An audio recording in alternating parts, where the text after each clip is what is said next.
let's start. Okay.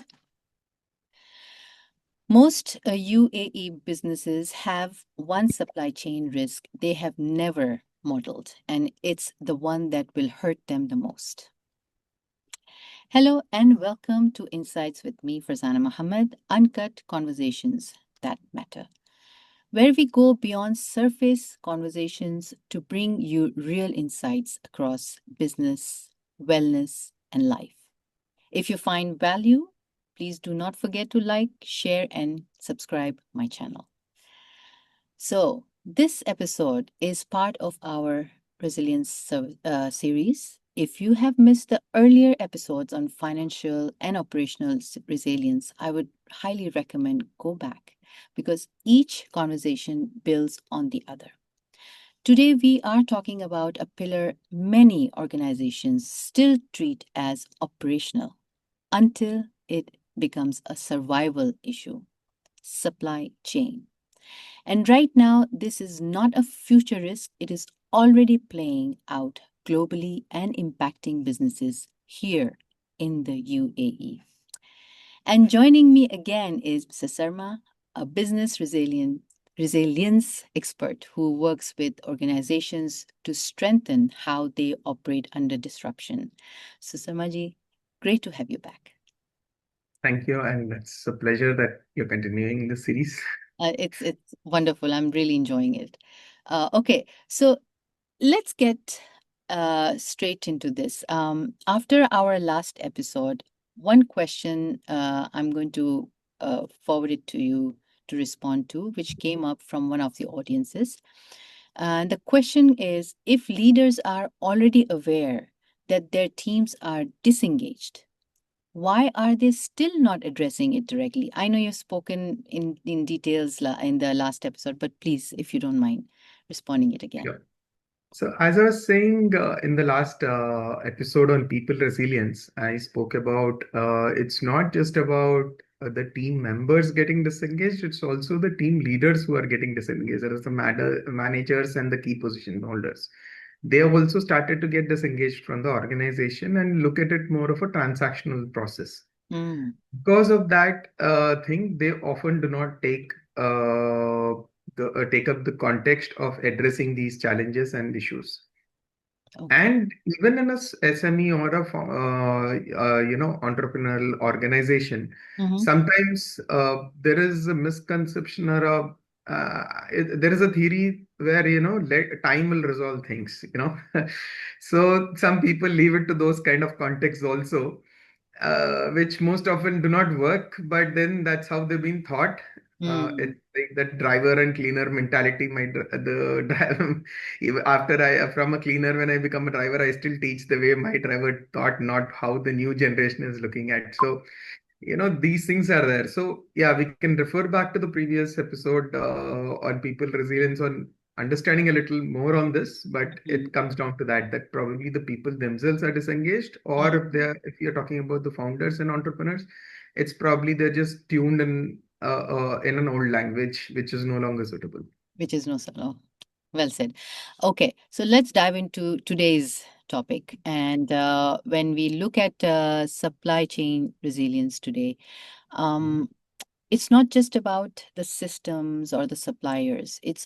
I feel it's about the decisions, the priorities, and what organizations choose to act on or ignore. Am I right? Okay. So let's let me ask you the first question here, and it's on disruption. Um, the Red Sea disruptions have added time and cost to global freight nowadays. And Right. what has this actually done to UA businesses beyond just higher cost? Yeah.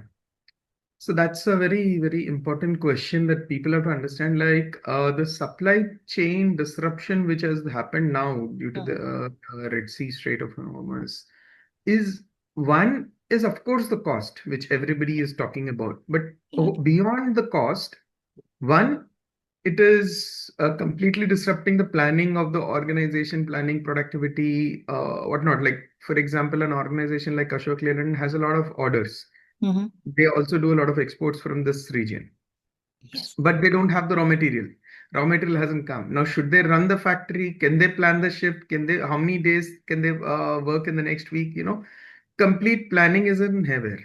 So Mm. that's a significant thing, especially for raw material inputs, which are not, essential, classified as essential. They have these major disruptions because even Jebel Port today is not in a position to, transit the non-essential things due to the supply constraints that they are having currently. Yes. Second, it significantly exposes the working capital. Mm. How good or effective is your working capital as an organization? Because before you get the goods and process them and get the sale, your dues are up already. You're liable for payments. Unlike in the past where there was a very clear 30-day probably or a 15-day cycle, Mm. today it's coming down to nothing, or even probably your sale is happening after your due. Third is decisions like, because the alternate routes have not been established Mm. from the beginning. So Mm. there is this, use of air freights and all. Okay, groups like Lulu have their own chartered flights which they've hired and, exclusively driven. But what about other businesses? Others, exactly, exactly. What about the buffer inventory levels? Most organizations don't want to pile up their cash flow in inventory. So those organizations, when the buffer stock is running out, what do they do? What do they do? Then the risk in terms of the supply chain, that is the focus on, let's say for example, China is one of the larger markets of imports Yes. for most of the goods. So Mm-hmm. that has become a very concentration risk. So Mm. now, if you are do not have any alternate source Mm. predefined, then Mm. your entire business has now gone for a survival mode Yeah. or kind of a context. So that's what this particular disruption has led to, and it's again not just about UAE companies. There are a lot of other countries also which have got impacted in this Yes. process, especially oil and more importantly, gas. Once the disruption of Qatar gas has been done, many countries got significantly impacted. Mm. That we can see. Mm. Right, right. So, most organizations, they think supply chain risk is about finding another supplier. What is supply chain resilience actually about? Because let's talk in the context of what's happening today. So, if you Yeah. can give us insight on that. Sure. So most often people think like, how do I work on de-risking my organization? Yes. I think about, okay, this is my alternate supplier. I Mm. identify that alternate supplier and then assume that my risk is resolved now because I have two different suppliers. Mm. But supply chain does not become resilient just because you have an alternate supplier. Now, does this supplier come from the same region, for example? Mm. Mm. Uses the same ports, uses the same carriers, uses the same warehouses or Yes. the trade paths, then there is nothing that you're really de-risking except that one element of the entire supply chain resilience, Mm. which is the supplier getting into trouble and not the market in general. So Okay. therefore, supply chain resilience is not just about, that individual supplier and all, but it's more about the suppliers, the ports, the carriers, the warehouses, the trade routes, the outsource partners, the technology platform, and even the people involved in the decision-making process. All of these people come into place, and that's why we talk about five specific capabilities that you have to look at when we talk about supply chain resilience. One is the visibility, Yes. your visibility not just on your supplier but their suppliers. Correct. Who's your tier 2, tier 3 suppliers, and how do what is the connection, and can there be a disruption from that end? Mm. Second is the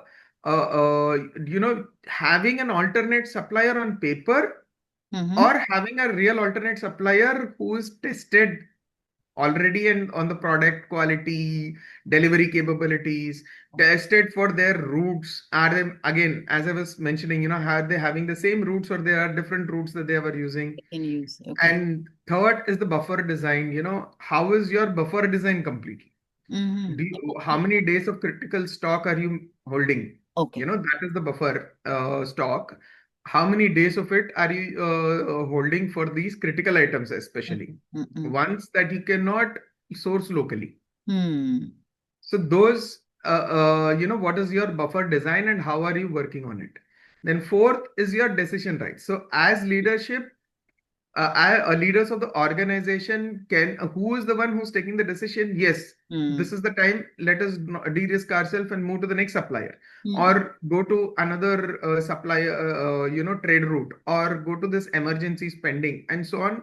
Who are these people, and what are those backup plans that we've already discussed in the past? Like, in the first episode we had discussed about, if this particular person is not there, then what? What exactly? Yeah, What's the then position? Hmm. fifth is the contractual strength, the contractual agreements that you are getting into with these suppliers. Hmm. What is the strength of those terms? Do they talk about obligations? Is there a context where they notify you whenever there are some incidents at their end, Hmm. and how at what frequency or time duration they inform you? And is this supplier relations more transactional or really strong? You Hmm. know, Hmm. these are the five factors that we have to look at, and when we are able to address these five pillars Hmm. that career tree proposes, then definitely you would be more de-risked, and Okay. that's where your real supply chain resilience comes. So Okay. it has to be a more holistic approach than just replacement kind of an approach.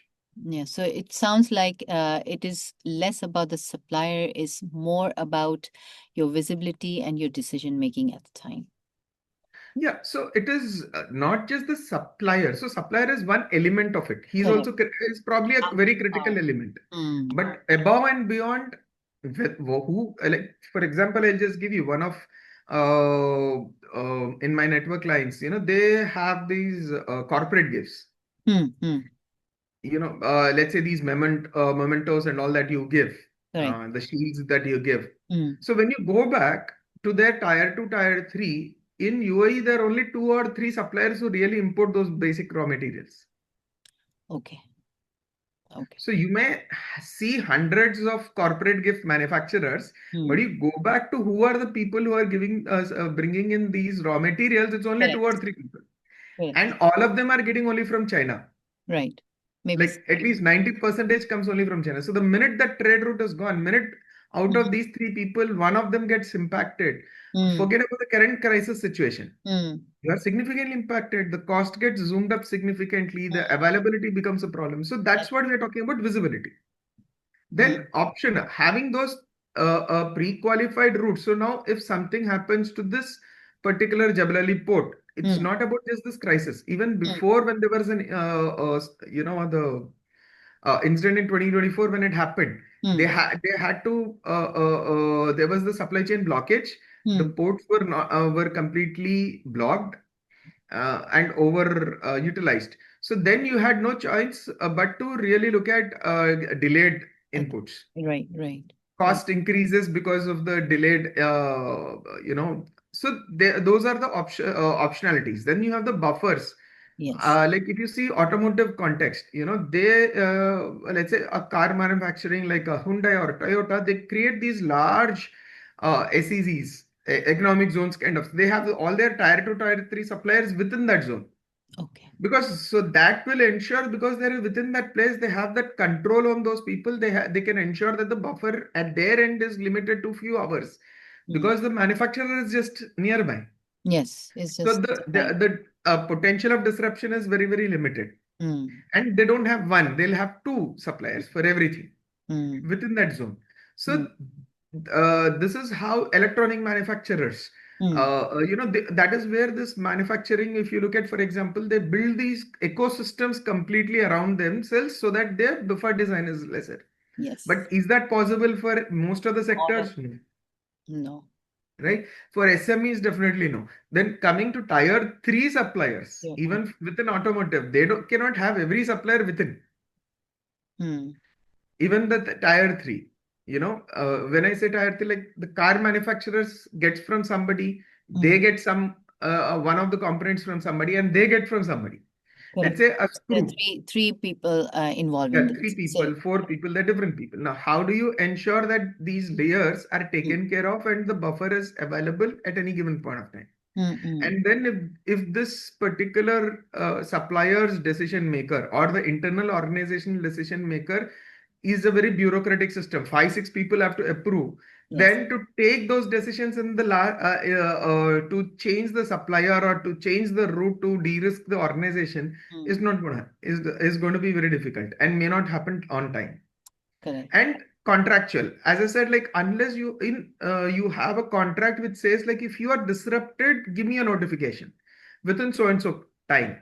That's a very common clause within automotive, electronic, and such kind of high risk sectors. Okay. So within how many hours have you notified me for in case of any trouble? Any trouble? Okay. So these are all part of the contracts. Now, how many of us have these contractual obligations within our thing? So Mm, that is what we are trying to say. Like it's above and beyond just finding an alternate supplier. It is more about talking the entire context of your supply chain and its strength. and it's Because the weakest link is the minute the weakest link gets disturbed, everything else is gone. However strong rest of your pillars are. yes, yes. Um, you just referred to Jabal Ali Port as a potential single point. Let's refer it as a failure, point of failure. Yeah. What does that mean? And why should even businesses that think they are not affected, they care? So I think that's a good question. Like generally, like now, almost all organizations have realized it's a Mm, big risk. Probably even the rurals would take action on that because it handles a significant portion of the trade of UAE, just right, one port. right. Close Mm, to 70 percentage or 75 right. percentage I mean, of the entire trade is through one port. wow. And anything happens there, it's a big risk. Mm, It, Jebel Port has an extraordinary infrastructure. The scale is massive. They have definitely designed multiple scenarios, but then, still it's a risk. And mm, can organizations take that risk? take a risk. Okay. Yeah. Mm, Right? So that is what this current crisis and disruption has proven. Again, that you're depend now today. If I have to bring in something, I have very limited options. Korfakan is a very small port. There okay. is only so much that you can source through there. Yeah. So now the country has to go to either Oman or Saudi Wow. to bring in the things. So now this has made the crisis significant. Mm, Even like for example, countries like the Indian subcontinent countries, mm, mm. most of the gas and all flows through this region, the Yeah. Strait of Hormuz. Mm, mm-hmm. So the minute this particular thing got impacted, now they're finding alternate. Like India is finding alternate through from South America, of course, Russia and others. But what I'm trying to say is this was always there. Mm, So mm, that's what I'm saying. Like Jebel Ali is definitely a constraint, and any issue happening in the port would significantly impact the businesses. Now, mm, if it's a smaller thing like what happened in 2024, within a few days, entire disruption got resolved. Therefore, within the buffer design, there was no significant impact. mm. But this kind of a disruption, what is happening now, we can see. Right. It is significantly Very, impacting everything. yeah. But I'm sure the rulers in the company will take the necessary actions and Yeah. they risk. But even businesses have to look at, and it's not just about them; it's also their suppliers. They may not be using the port, but if their critical suppliers are using the port, then your Yeah. critical components Yeah. are disrupted. Yeah. So that is what I was talking about. Mm. So, what is that one supply chain risk most UAE businesses have never modeled, but should be most concerned about? Is it what you're just talking about, having two different sources Yeah. So it is not just about the two different sources, but it's the trade routes. and the two different trade routes? Correct. Trade routes. So Mm. today, from where is this? The entire trade is happening only through the Strait of Hormuz. Yes. That is the biggest risk most of us have not, because we have all assumed things will be smooth, things will be, Okay. it is happening. It is not in control of any single person or entity.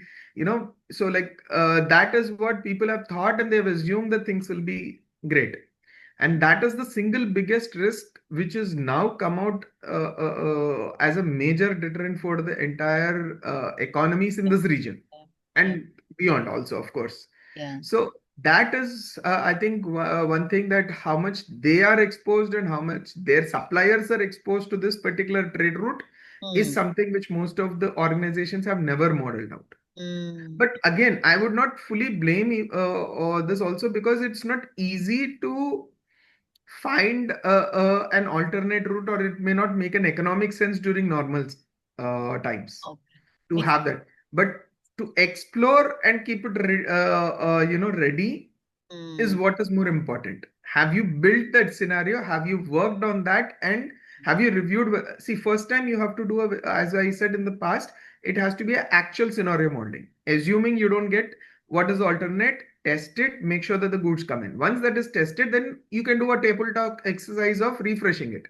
Is Mm. this still valid? Is the thing still available? You Mm. can do that later. But the Mm. first is this trade route and the alternate to it. I know. So that is something which I believe is the biggest risk that most of the organizations have never modeled, and for that matter, even nations, as I was saying, no So, one has really modeled around it.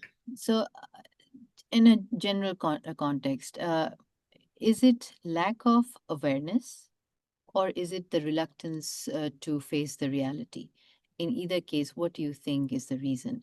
I mean, right now the situation is definitely different, but in a general way, if we want to address this supply chain issue, is it because people do not want to go above and beyond or face the reality that they might need something, or they are not aware that there are other options available? How do you take it that way? The context is not about availability of other options, like for a country like UAE, which is landlocked, Mm. apart from the strait, Right. right? So the other options are expensive, Hmm. Okay. probably doubles up their logistics cost, Got it. right? So that is one of the major reasons why people have not really modeled around it. Hmm. But what I would suggest is, it in a very effective business resilience model, you Hmm. should model these things. I know it is going to be expensive, Hmm. but what if should always be something which you have to work upon. So at least, if not a complete actual scenario testing, Yes. could you look at a distributor in, let's say, Saudi or Oman, who's procured from those ports? Hmm. Can you bring materials from there and test out whether those distributors can deliver to you on time with the same quality and consistency? Okay. If not, completely overshoot your logistics cost. What is that alternate Right. de-risking method? So I Yeah. think this is what the organization should be exploring, and which they have not which they have not explored in the regular context. Maybe. And that is where this situation is more difficult. So let's look at the general point. Like, what role does these HR people play? Is it a strategy role, or when the supply chains are under pressure, are these the people who are actually making those decisions?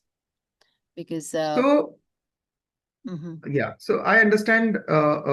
That's a very good question, because most often people assume, like, supply chain is all about the supply chain people, that the, department and yeah, function, the correct. procurement function and all. Yeah. But HR has a very significant role to play, of course, across departments and functions. But now that we're talking about supply chain specifically, how does the HR play a role? Because your entire people strategy is built by the HR function.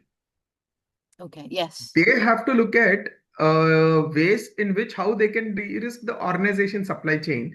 Right. And I would say there are at least 5 ways in which the people strategy matters in de-risking a supply chain. One is the critical role coverage. How many of my employees know those critical customs knowledge, or the supplier relationships, or the quality or route switching, approval processing? So how many of the people in my organizations know this? Mm. Quite often, it is only one person who's handling all this and who has the entire knowledge. Very. Especially in mid and small organizations, they have only one person handling. So, which is a very big risk for the organization. Exactly. Second, the fatigue and the cognitive capability. So, especially during the crisis or certain urgencies, Mm. people have to put up many more hours Mm. Mm. round the clock. Second, even during non-crisis, Mm. these supply chains are kind of a 24 by 7 kind of an operation. So some disruption somewhere, these people keep getting calls in the night during their off hours.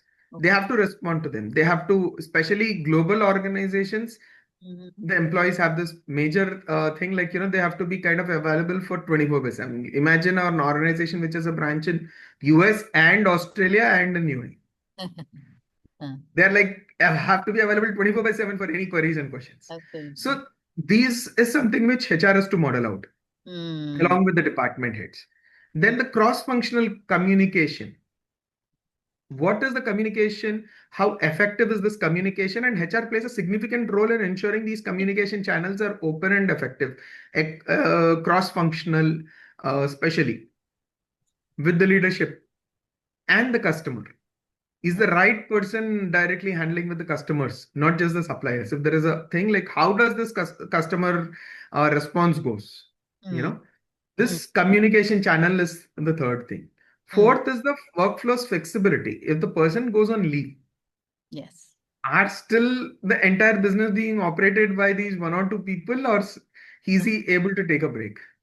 Mm. Right? Is there somebody else who can take over this particular role for the temporary phase?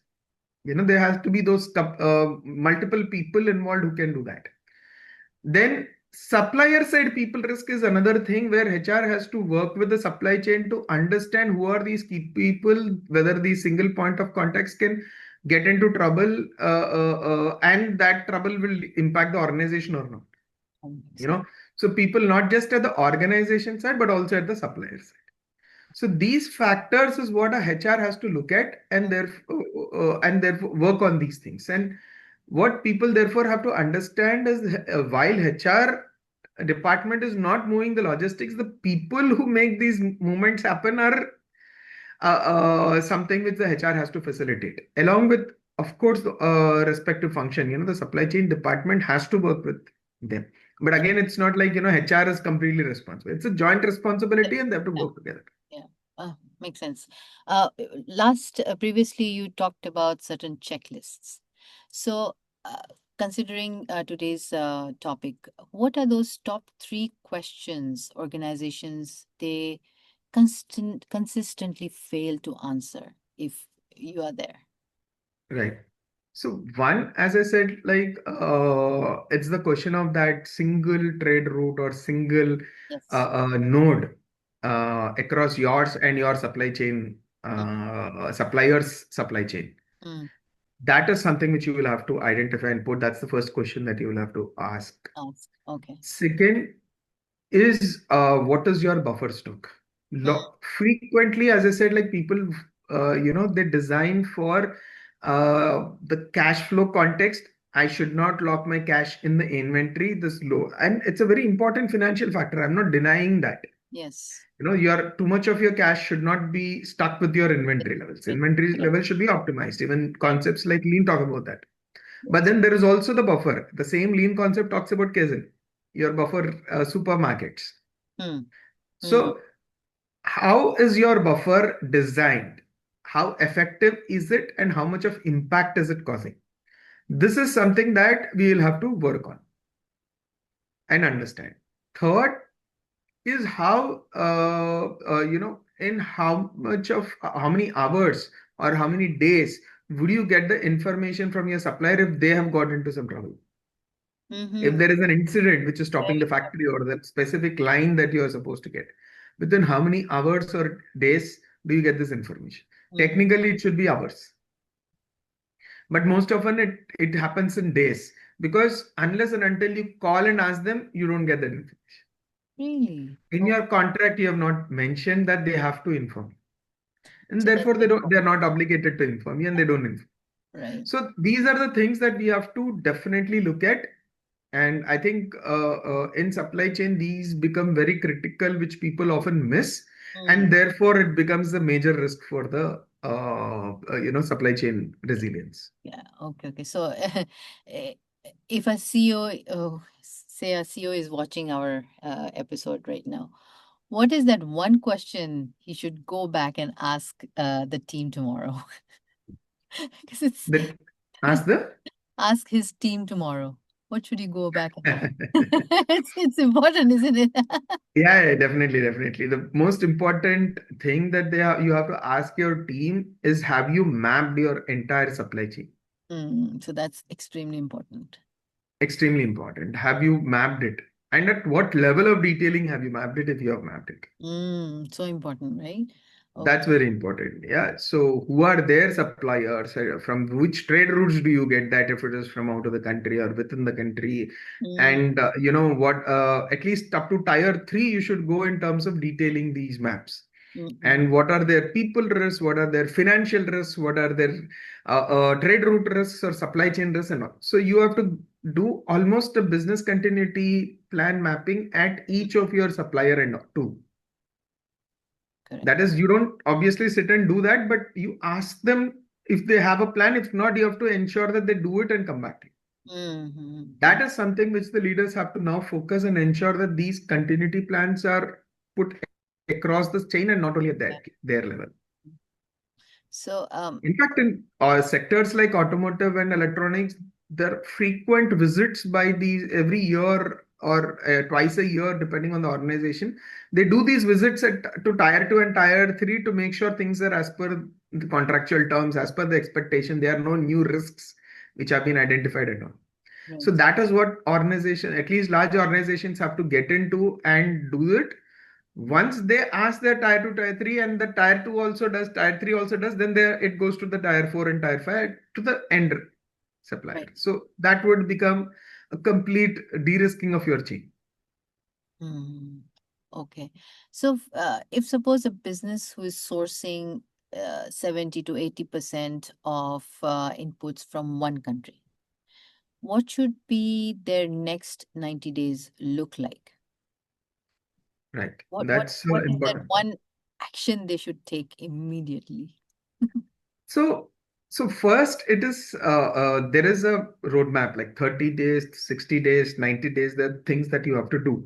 Now, is there one thing in a simple term? It is build your resilience. If I have to say one thing, but what does it mean? So first 30 days you have to talk about what is mapping your entire supply chain, as I was saying, in depth, Mm, identifying where are the critical nodes where you don't have those alternates or those continuity plans or resilience plans are not being put in place. Identify those things and then start working on alternates. So your next 30 to 60 days is identify these alternates and try to test them. mm, mhm, Then sixth is where you run a real-time scenario, doing this actual disruption in the sense like the supply might not be de-risked, mm, but assuming, let's say that it is not there from that particular supplier, mm, assuming that trade route is not available. Now try to source the materials from the alternates that you have planned and see how they perform. Test your buffer in this process, whether when you're not using the goods from your thing, mm, am I able to sustain and survive if I don't get the inputs? mm, The entire real-time scenario has to be run in your 60 to 90 days. mm, And basis the learnings from that is what you update your business continuity plan and finalize. So can you really come out of a single country, especially like China, for example, in today's world? It mm, is very difficult, but is it impossible? No. Are there options available? Yes. mm. Yes, it impacts your cost computations. But if done effectively, you can manage or offset that compared to the risk that you're inherently building. Very well said. Okay, so a slightly different question here. If your supply chain fails tomorrow, or let's take the scenario of what's happening today, what is that first decision leadership will regret not making today? So I think in today's context, people have already started to realize, and leadership is finding like the mapping the tier 2, tier 3 fallouts. Right. Probably it is kind of repeating what I've said in the episode, but that's the reality. That's the reality. Most of the organizations have failed to map the details of their supply chain partners, Mm, supplier partners, mm, and testing these alternates. mm. That is where the leadership is regretting today and will regret in the future also, If, once they detail out. If they have not already started to regret, once they get into where the problem has been, they would already realize mm, that this is where the issue is, that they have not mapped their entire dependencies, or they've assumed that it's not a risk which they will have to work on amazing. Yeah. for That, whatever reason, for the cost reason, for whatever is the reason that they have not worked on it. But today they would regret doing that. mm, that was a powerful conversation. Thank you.